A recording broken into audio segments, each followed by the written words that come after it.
नमस्कार। संपूर्ण हिंदी स्पेशल एकमात्र YouTube channel Phefana Hindi classes पर आप सभी का स्वागत है। और इस चैनल पर आपको हिंदी के तीनों पक्षों काव्य शास्त्र, साहित्य व व्याकरण का गूढ़ अध्ययन करवाया जाएगा। तो बढ़ते हैं आज की क्लास की तरफ। और सबसे पहले वही अपने दो शब्द। तो सबसे पहले अपन पारिभाषिक शब्दावली के दो शब्द देखेंगे और इनमें पहला शब्द है बिब्लियोग्राफी। बिब्लियोग्राफी शब्द है, इसको अपन ऐसे लिख सकते हैं बिब्लियोग्राफी। बिब्लियोग्राफी एक शब्द है जिसका मतलब होता है संदर्भ ग्रंथ सूची। अब ये क्या चीज होती है?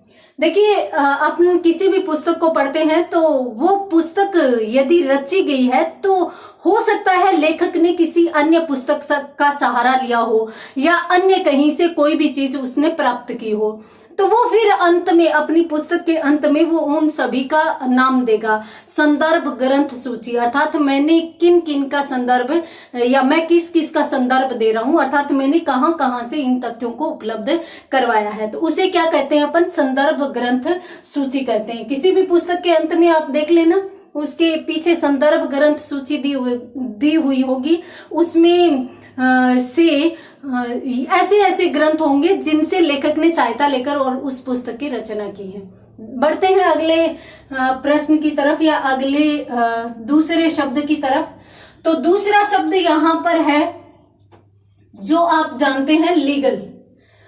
लीगल को अपन ऐसे लिख सकते हैं लीगल, और जिसका शाब्दिक अर्थ होता है वैधानिक, वैधानिक या कानूनी। वैध भी जिसे अपन बोल सकते हैं, जो कानून से सम्मत हो या जो विधि के सम्मत हो उसे हम क्या कहते हैं? वैधानिक या कानूनी। उसके बाद अपन बढ़ते हैं राजस्थानी शब्दों की तरफ। तो राजस्थानी शब्दों में पहला एक शब्द है अंगोटो। अंगोटो ये क्या होता है? ये जब अपन घोड़े या बैल, घोड़े और बैल दो ही ऐसे होते हैं जिनको गाड़ी में जोता जाता है, तो घोड़े या बैल के आंखों पर बांधे जाने वाले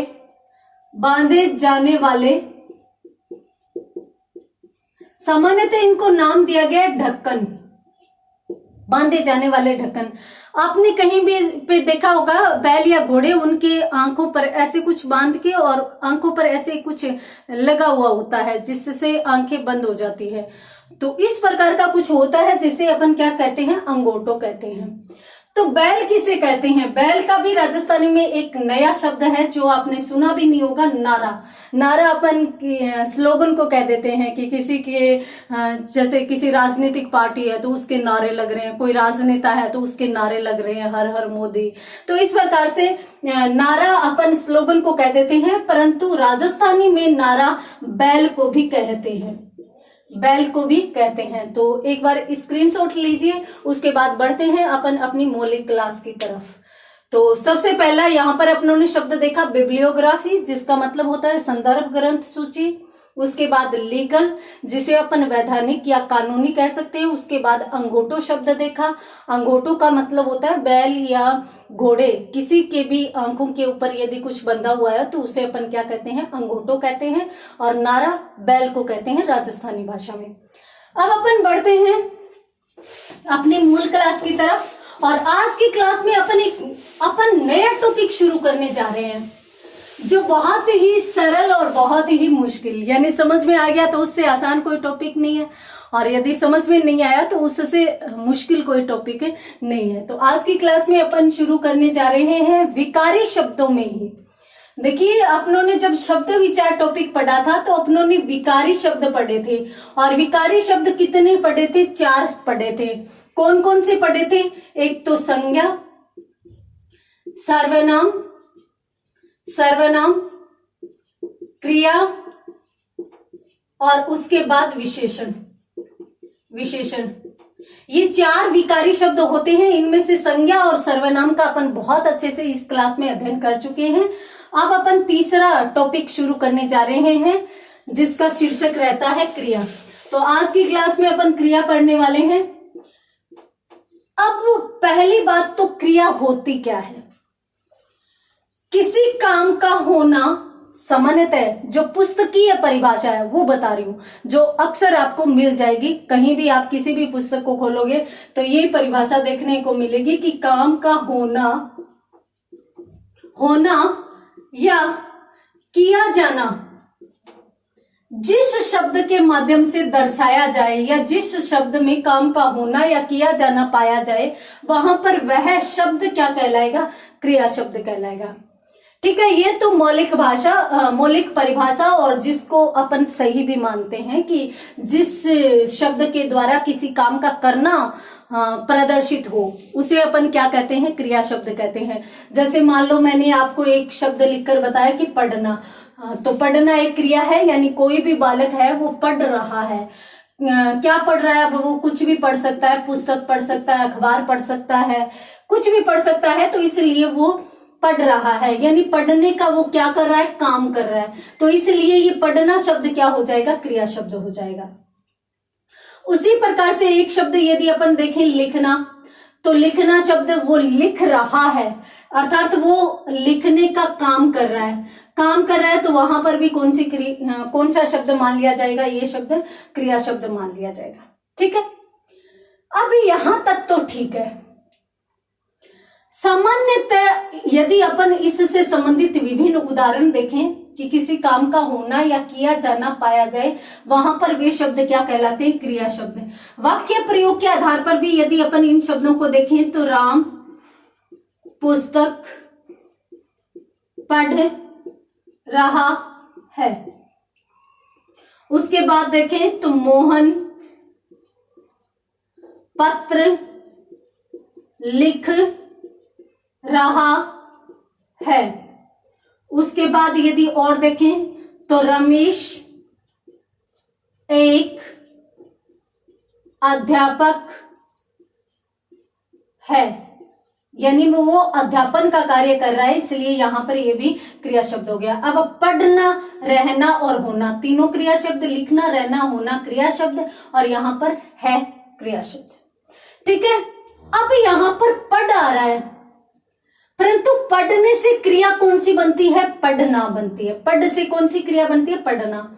लिख से क्रिया कौन सी बनती है? लिखना बनती है। और है से कौन सी क्रिया बनती है? होना बनती है। यानी यहां पर अपन देखते हैं कि किसी भी मूल शब्द के साथ या किसी भी शब्द में अंत में ना प्रत्यय यदि अपन जोड़ देते हैं तो वहां पर वह शब्द क्या कहलाता है? क्रिया शब्द कहलाता है। सामान्यतः अक्सर कुछ अध्यापक या फिर कुछ पुस्तकें कह देती है कि जिस भी शब्द में अंत में ना शब्दांश या ना प्रत्यय जुड़ा हुआ हो तो वहां पर क्रिया शब्द, वो शब्द क्रिया शब्द माना जा सकता है। बिल्कुल गलत। आप इस प्रकार की अवधारणाओं में बिल्कुल नहीं पढ़ेंगे। क्यों? क्योंकि सभी ना प्रत्ययों वाले और ना शब्दांश वाले सभी के सभी शब्द क्रिया शब्द नहीं होते। जैसे मान लीजिए मैंने यूं कहा कि मोहन खाना खाता है।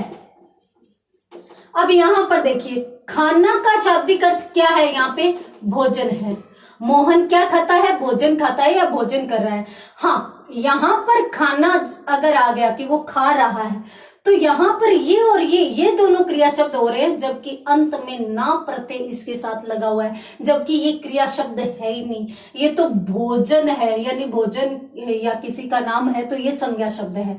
तो इसलिए इस प्रकार के शब्द आ सकते हैं। उसी प्रकार से मान लीजिए आपके समक्ष एक शब्द है कि जुर्माना लगाया गया। अब जुर्माना जो शब्द होता है वो क्या होता है? फाइन होता है। जैसे अपन किसी को किसी की एवज में कुछ राशि देने के लिए प्रताड़ित करते हैं या प्रतिबंधित करते हैं, तो वहां पर अपन जुर्माना लिख देते हैं, जबकि जुर्माना कोई भी क्रिया शब्द नहीं होता। तो इसलिए इसी प्रकार से मान लीजिए कि एक शब्द यह है एक वाक्य है कि वह काना है। काना है। अब काना किसे कहते हैं? जिसे एक आंख से दिखाई नहीं देता।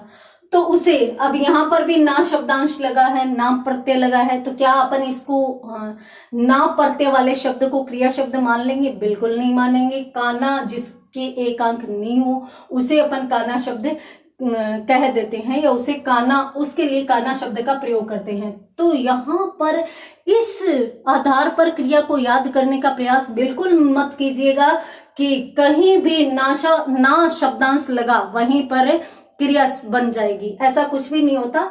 आप तो यूं देखिए, ये परिभाषा, इसको ध्यान रखिए कि कहीं किसी भी शब्द में यदि काम का होना या किया जाना प्रतीत हो रहा है, चाहे वहां पर ना शब्दांश लिखा हुआ हो, चाहे वो ना शब्दांश नहीं लिखा हुआ हो, वहां पर वह शब्द क्या माना जाएगा? क्रिया शब्द ही माना जाएगा।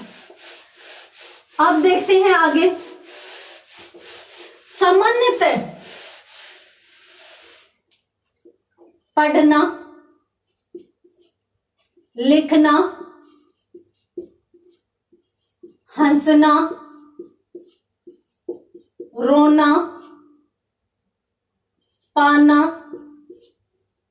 खोना, रेंगना, उड़ना। अब इस प्रकार के शब्द है। यदि पाना खोना को भी अपन बाद में देखें, इसको भी हटा दें, तो इसकी जगह भी और से शब्द हो सकते हैं, जैसे सोना,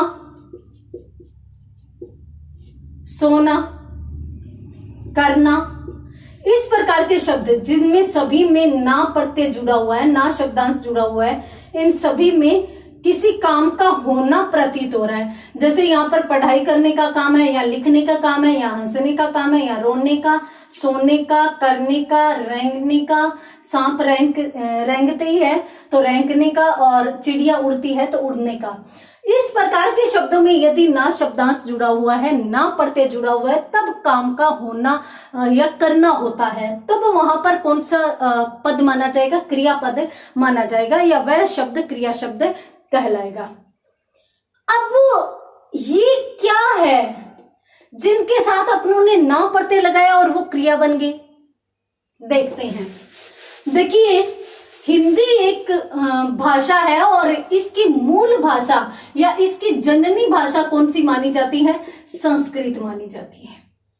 और संस्कृत में आपने एक नाम सुना होगा, धातु। ठीक है, तो धातु क्या होता है? देखिए, धातु क्रिया का मूल रूप होता है, क्रिया का मूल रूप होता है। और यहां पर हम कह सकते हैं कि यदि कहीं पर कोई धातु है और उसके साथ अपनों ने ना प्रत्यय जोड़ा है, तब वो क्या बन जाता है? क्रिया शब्द या क्रिया पद बन जाता है। ठीक है, धातु के साथ। अब यहां पर समझने वाली बात यह है कि क्रिया का मूल रूप क्या होता है? धातु, और धातु से बनी क्या कहलाती है? क्रिया। ये दोनों ही प्रकार के प्रश्न बहुत अधिक महत्वपूर्ण है, ध्यान से सुनिएगा इनको। क्रिया का मूल रूप क्या कहलाता है? धातु। और धातु के साथ ना शब्दांश जोड़कर या ना प्रत्यय जोड़कर जो शब्द बनता है वो क्या कहलाता है? क्रिया कहलाता है। ठीक है, तो क्रिया का मूल रूप धातु, और धातु से बना शब्द क्रिया। देखते हैं कैसे। एक वाक्य, एक शब्द है, राम पत्र लिख रहा है। राम पत्र लिख रहा है, तो यहां पर ना जो अपन ये जो लिखना क्रिया है, लिखना, रहा और है, यानी लिख रहा है, ये तीनों शब्द है। इन तीनों के साथ अपन ना प्रत्यय जोड़ते हैं। लिख के साथ जोड़ा, लिखना हो गया। रहा के साथ जोड़ा तो रहना हो गया, मान लीजिए रहना हो गया। और है के साथ जोड़ा तो होना हो जाता है। ये क्यों होता है, कैसे होता है, इन सभी चीजों को भी अपन बहुत अच्छे से पढ़ेंगे। तो यहां पर जैसे ही ना प्रत्यय जोड़ा, तो यहां पर ये कौन से शब्द बन गए? क्रिया शब्द बन गए। अर्थात लिख रह के साथ ना जुड़ा है यहां पर, और है के साथ ओ ना जुड़ा हुआ है, तो इसलिए यहां पर ओ और ना अलग अलग हो जाते हैं। यहां पर अपनों ने ना जोड़ा, तो इसलिए इसका रूप थोड़ा सा परिवर्तित हो गया। तो इस प्रकार से यदि इस प्रकार के शब्द देखेंगे तो ये क्रिया शब्द कहलाएंगे। अब अपनों ने ये तो देख लिया कि धातु होती क्या है, धातु क्रिया का मूल रूप होता है, तो धातु का पता कैसे किया जाए। अब सामान्यतः यहां पर मैंने यूं कह दिया कि रह के साथ ना जोड़ा, यानी रहना में रह धातु है और है होना में है धातु है, तो इनका पता कैसे चले कि इनमें से धातु कैसे होती है या धातु का पता कैसे लगाया जाए। तो आपको सरल सा तरीका बता देती हूँ। सामान्यतः एग्जाम में पूछा जाता है, कभी कभार एक दो बार पूछ भी लिया गया है कि पढ़ना क्रिया का धातु क्या होगा। तो आपको धातु पता करना है, तो धातु पता कैसे करेंगे। देखिए, कोई भी वाक्य है आपके सामने, कोई भी वाक्य है, उस वाक्य में जहां पर भी कर्ता है तो कर्ता के स्थान पर तो आप क्या लगा देंगे, तू लगा देंगे, कर्ता के स्थान पर तू लगा देंगे और उसके बाद पूरे के पूरे वाक्य को आज्ञार्थक बना देंगे, यानी आज्ञा देने वाला, या फिर मैं यूं कह सकती हूं आदेशात्मक बना देंगे, आदेश करने वाला बना देंगे। कर्ता के स्थान पर क्या लिखना है, तू लिखना है और बाकी बचा हुआ पूरा का पूरा वाक्य कैसा बनाना है, आज्ञार्थक या आदेशात्मक बनाना है। आप आज्ञार्थक या आदेशात्मक जब वाक्य बनाएंगे तो उस वाक्य में क्रिया के स्थान पर जो शब्द लिखा जाएगा वही शब्द उस क्रिया की क्या कहलाएगी, धातु कहलाएगी। अभी तक समझ में नहीं आया, अब आएगा। अभी अपनों ने एक वाक्य दिखा था, राम पुस्तक लिख रहा है या पढ़ रहा है, राम पुस्तक पढ़ता है, ये वाक्य है आपके सामने, ठीक है। तो अपने को क्या करना है, कर्ता के स्थान पर तो तू लगा देना है। अब पुस्तक कौन पढ़ रहा है, राम पढ़ रहा है, तो राम कौन हुआ, कर्ता हुआ। अब कर्ता के स्थान पर क्या लिखना है, अपने को तू लिखना है और उसके बाद आज्ञा देनी है। आज्ञा किसको देनी है, कर्ता को देनी है, तू पुस्तक पढ़। अब आज्ञा तो इसी प्रकार से दी जाएगी, तू पुस्तक पढ़, राम पुस्तक पढ़ता है मतलब तू पुस्तक पढ़। तो अपनों ने इस वाक्य को क्या बना दिया, आज्ञार्थक, तू पुस्तक पढ़।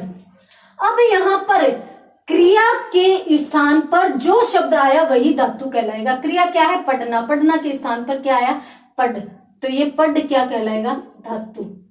हुआ ना सरल तरीका धातु पता करने का। और देख लेते हैं अपन, एक वाक्य और देख लेते हैं। जैसे मधु जयपुर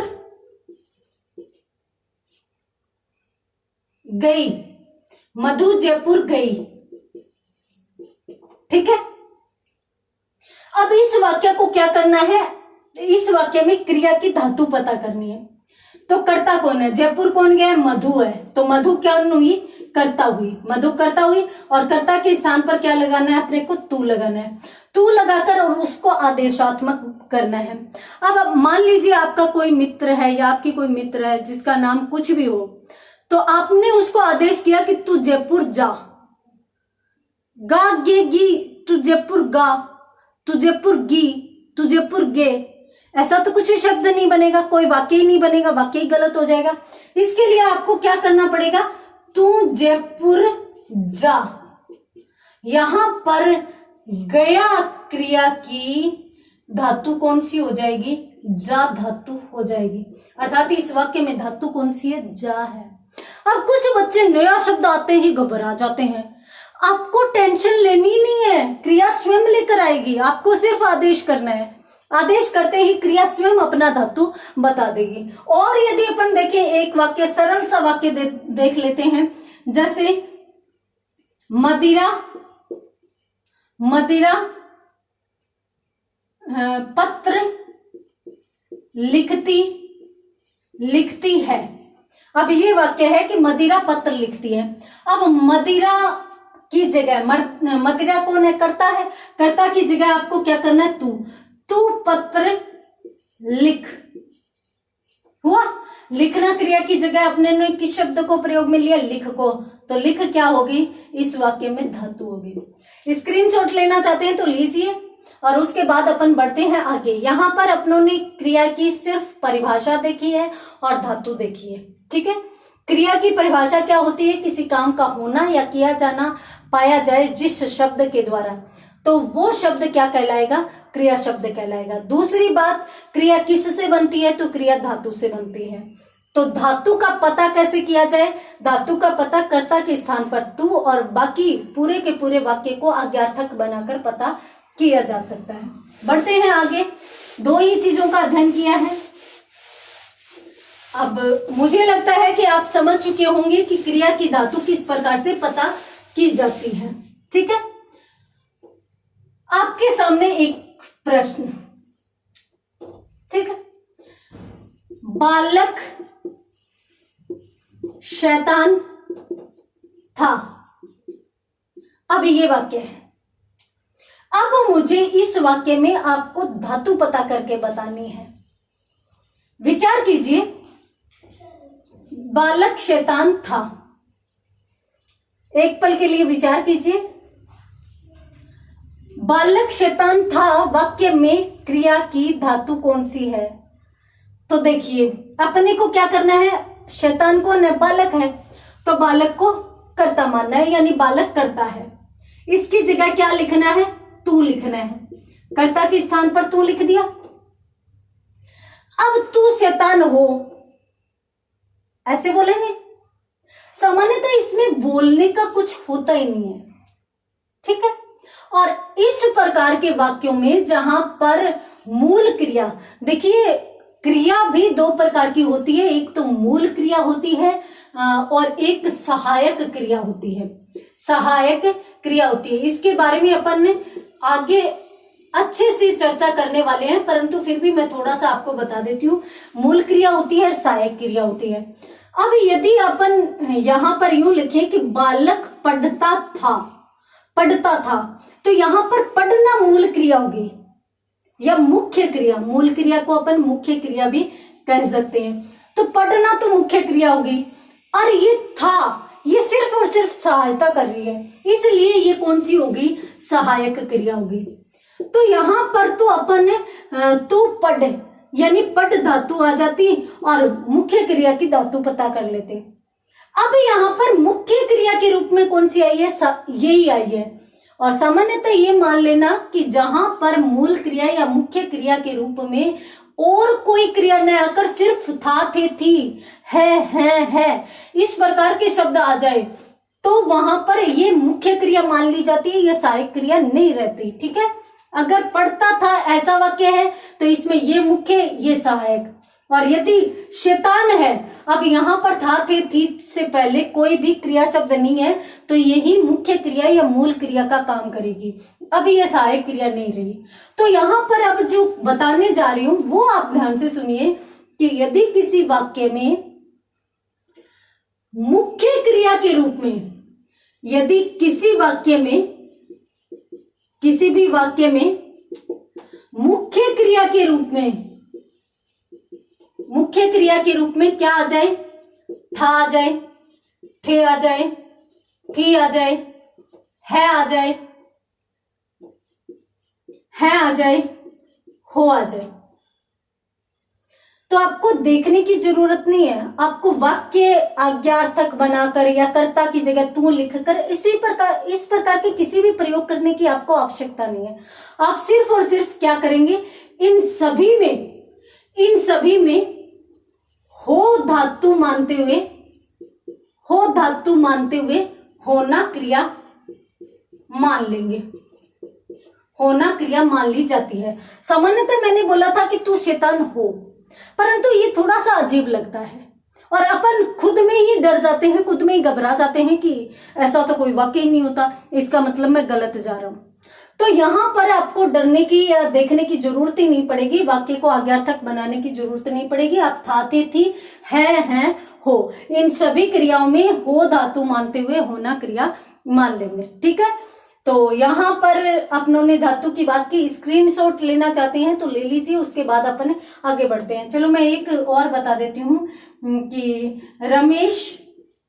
रमेश अध्यापक है, ये वाक्य है, अध्यापक है, अब देख लीजिए, अपनों ने था का देखा और है का भी देख लिया। रमेश अध्यापक है। अब यहाँ पर कोई अन्य क्रिया तो है नहीं, तो मुख्य क्रिया के रूप में क्या आई है आई है। तो यदि आपसे इसमें धातु पूछ ली जाए तो इसमें कौन सी धातु होगी, हो धातु होगी। और क्रिया पूछ ली जाए तो कौन सी क्रिया होगी, इसमें होना क्रिया मान ली जाती है। सामान्यतः दोनों ही प्रकार से पूछा जा सकता है कि इस वाक्य में धातु कौन सी है, तो हो धातु है, और इस वाक्य में कौन सी क्रिया का प्रयोग हुआ है, तो होना क्रिया का प्रयोग हुआ है। क्यों? क्योंकि वह अध्यापक है, यानी होना क्रिया का प्रयोग वहां पर हो रहा है। बढ़ते हैं आगे क्लास की तरफ।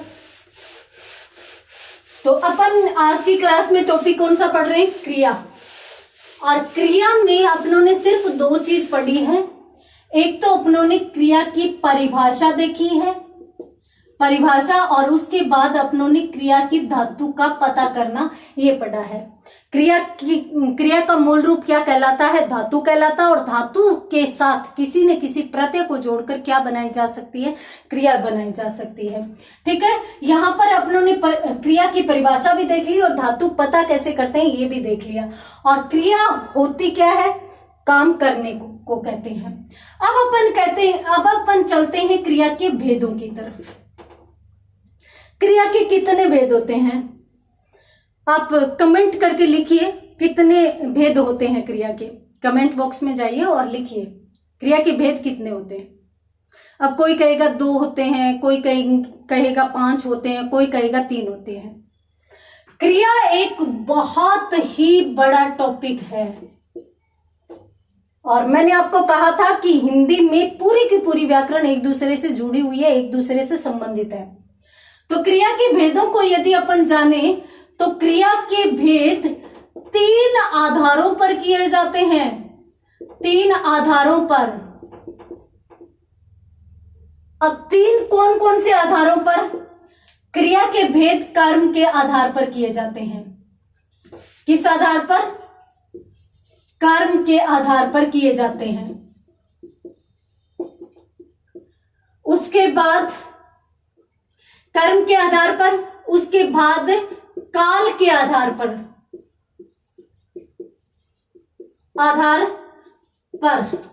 इतना विस्तार से और इतना सुचारू रूप से कहीं भी आपको शायद ही बताया जाएगा।